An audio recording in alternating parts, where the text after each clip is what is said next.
Saint Joseph Catholic Cathedral Rawalpindi Pakistan से आप सबको आसिफ अयूब का सलाम। आए कलाम मुकद्दस में से आज की तिलावत सुनते हैं। मुकद्दस लूका की इंजील छठा बाब पहली 5 आयात। फिर दूसरे पहले सबत को यूं हुआ कि वो खेतों में से जा रहा था और उसके शागिर्द बालें तोड़कर और हाथों से मलकर खाने लगे।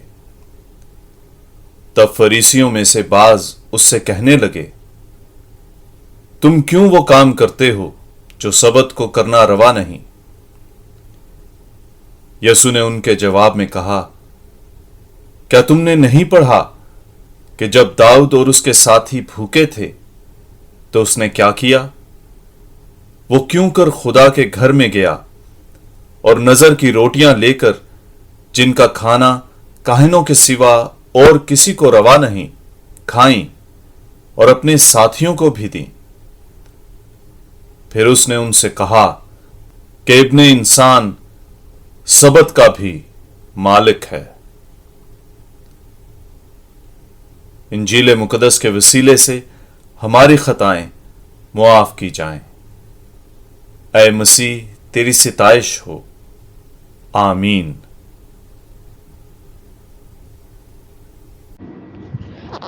तमाम सुनने वालों को मेरी तरफ से बहुत सलाम। आज की पाक अंजील पे ध्यान और ज्ञान के लिए मैं हूं आपके साथ। सामीन, आज मुकद्दस लूका की अंजील में हमने जो वाक़या सुना है वो सबत के दिन का वाक़या है, जब यीशु के शागिर्द खेतों से गुजरते हुए डालियां तोड़कर खाते हैं। और सबत का दिन फ़कीह और फरीसियों के लिए बहुत पाक दिन होता था। और इस दिन मूसा की शरीयत के साथ साथ जो कवानीन थे, उनके साथ इन मजहबी रहनुमाओं ने बहुत सारे और कवानीन भी शामिल कर रखे थे, जिन पर लोगों का भारी बोझ था। वो सबत के दिन किसी को भी किसी काम की इजाज़त ना देते, यहाँ तक कि वो अपने जानवर को एक जगह से दूसरी जगह बांध नहीं सकते थे। कोई भी काम वो नहीं कर पाते थे। और समय सबत का दिन खुदा ने मखसूस किया था, जब उसने 7 दिन तक कायनात को तख्लीक किया और उसके बाद आराम किया, जो शुक्रगुजारी का दिन कहलाता था। और आज भी हम इस दिन को अतवार के नाम से जानते हैं, और इस दिन हम भी इबादत और शुक्रगुजारी में इस दिन को गुजारते हैं, और बदनी मेहनत के बहुत सारे कामों से हम परहेज़ करते हैं। समय जब फ़कीह और फरीसियों ने शागिर्दों को इस सबत के दिन खेतों से डालियां तोड़कर खाते देखा तो इन पर बहुत एतराज़ किया और यीशु से शिकायत करने लगे कि क्या तेरे शागिर्दों को नहीं पता कि सबत को पाक रखना है, इस दिन हमें किसी किस्म का काम नहीं करना। तो वो देखें, वो डालियां तोड़कर मल कर खा रहे हैं। मगर यीशु ने इनके एतराज़ का खुल्लम खुल्ला जवाब देते हुए शागिर्दों का दफा किया और उन्हें याद दिलाया कि क्या तुमने नहीं पढ़ा कि दाऊद और उसके साथी जब भूखे थे तो उन्होंने क्या किया? उन्होंने हैकल से नज़र की हुई रोटियां ली और खाई, जबकि इन को खाने का हक सिर्फ और सिर्फ कायनों को होता था।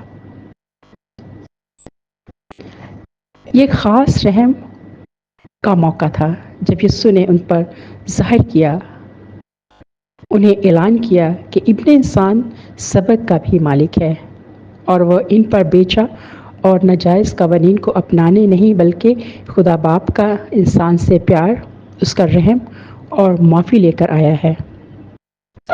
वो हर एक बशर को इज़्ज़त, कदर, शफा, तसल्ली और आज़ादी देने आया है। वो बातनी तब्दीली की दावत देने के लिए आया है, ताकि वो खुदा को सिर्फ होंठों से ही नहीं बल्कि खुदा को दिल से, सच्चे दिल से अपना खुदा माने और उसकी तरफ रजू करें। समय यीशु के कवानीन में एक दूसरे के साथ मलाप, एक दूसरे के साथ सुलह, एक दूसरे के साथ तावन और हमदर्दी, एक दूसरे को कबूल और माफ़ी करने का, एक दूसरे की इज़्ज़त और कदर करने का اور سب سے بڑھ کر ایک دوسرے کو پیار کرنے کا قانون تھا اور قانون ہے. اور یہی وجہ تھی کہ یسوع کی اس دلکش تعلیم سے، اعلیٰ تعلیم سے لوگ بے حد متاثر ہوتے تھے اور دن بہ دن لوگوں کا ہجوم یسوع کے پیچھے پیچھے رہتا.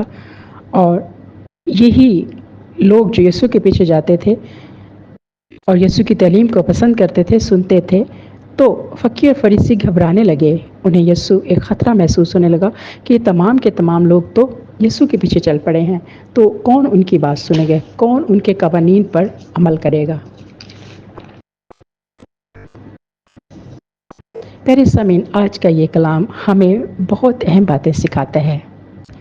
سب سے پہلے یہ کہ ہماری سوچ بھی کبھی کبھار ان فقی اور فریسی لوگوں کی مانند ہوتی ہے، خاص طور پر اگر ہمارے پاس دوسروں پہ اختیار ہے تو پھر ہم بھی اپنے انڈر کام کرنے والے لوگوں پر بہت دفعہ بوجھ بن جاتے ہیں، خاص طور پر اس وقت جب ان کی ضروریات کا احساس نہیں کرتے، جب ہم ان کی عزت نہیں کرتے، جب ہم خود کو ان سے بہتر محسوس کرتے ہیں. اور اس وقت بھی جب ہم دوسروں کی ترقی اور خوشحالی پر حسد کرتے ہیں، اس پر نکتہ چینی کرتے ہیں اور دوسروں کی زندگی میں رکاوٹ کا باعث بنتے ہیں. پیارے سامعین، آج خدا کا زندہ کلام جو ہمیں روشنی بخشتا ہے، ہمیں قوت بخشتا ہے، ہمیں اپنی زندگی کو بس کرنے کا ایک راستہ دکھاتا ہے، ہماری رہنمائی کرتا ہے، آج آپ کو اور مجھے بھی یہ موقع دیتا ہے کہ ہم پھر سے اپنی زندگی پر غور کریں، ہم اپنی زندگی کو پرکھیں کہ ہم کہاں کھڑے ہیں، ہم کون ہیں، ہمارا خداوند سے کیسا رشتہ ہے. کیا ہماری زندگی دوسروں کو خوش کرنے کے لیے دکھاوا تو نہیں؟ کیا ہم صرف اور صرف اپنے آپ، اپنی شہرت کے لیے کام کرتے ہیں؟ کیا ہماری سوچ دوسروں کے لیے احساس رکھتی ہے، ہمارے دل میں دوسروں کے لیے محبت کا جذبہ ہے؟ اگر ان چیزوں کی کمی ہے تو آئیں آج اپنے خداوند سے یہ فضل مانگیں کہ ہم اپنی زندگی کو دوسروں کے لیے گزاریں، دوسروں کی خوشی بنیں، دوسروں کے لیے سلامتی بنیں، دوسروں کے لیے راحت بنیں، ہم دوسروں کے لیے خوشحالی اور ترقی کا باعث بنیں. خدا آپ سب کو اور مجھے ایسا کرنے کی توفیق عطا کرے. آمین.